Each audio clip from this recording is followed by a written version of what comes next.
OK，首先你係要開一張單先睇到開張單啊，所以我要 show 你點樣樣做 knock off。Of course，首先一定我開單俾你睇先咯。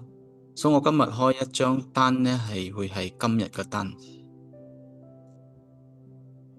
OK，首先呢就揀 item 200蚊。我開兩張單啦俾你睇啦，所以你就會睇到明白啲。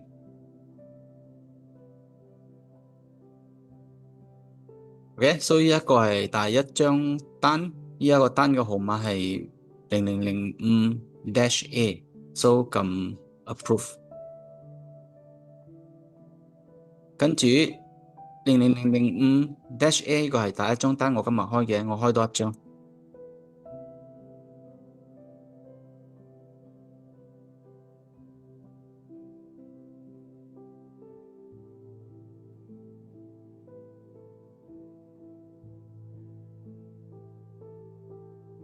OK，所以我 select 兩個 item，10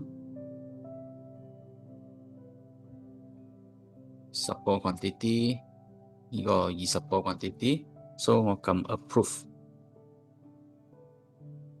好啦，所以你會見到呢一度 Activise 係有兩張單係今日開嘅，0005同埋0006，所以總共呢度咧係6400蚊。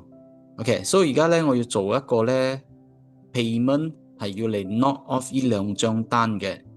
OK，喺左邊呢度你會見到有 accounting， 呢一個 accounting， 跟住過後撳 cashbook entry， 跟住撳 new， 跟住呢度你要 select new receive voucher， 撳喺 new receive voucher 過後喺上邊呢度你要 select 客仔嘅名先，select 咗客仔嘅名你就揀咯，公司名，跟住撳 OK， 跟住揀 payment method，example 係 Maybank。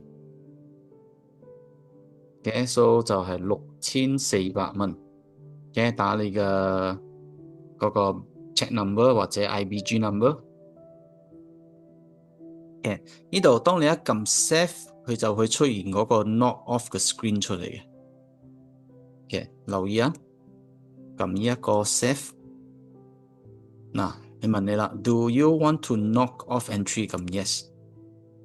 所以而家你遇到嘅問題咧，就係呢一個 apply 呢一度，你睇得到冇？係 automatic tick 咗嘅。睇下 apply 呢度 automatic tick 咗嘅。OK，你只係需要咧就係去 knock off 你嘅單喺呢度嘅單。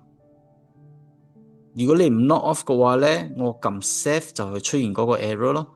Total apply amount is not zero， 因為點解咧？因為你呢一個 unapply amount， 呢個 total apply amount 係 negative 6400蚊，所以我點樣俾佢變成零咧？你就需要嚟到呢度滴佢嗱，呢兩張單係正話我講係外還嘅單，所以咧我就需要喺度滴佢一下。你睇到冇？下邊個 total apply amount 變成400，因為我滴咗6000，仲爭多一個6000，再滴多個6000，呢度就會變成零。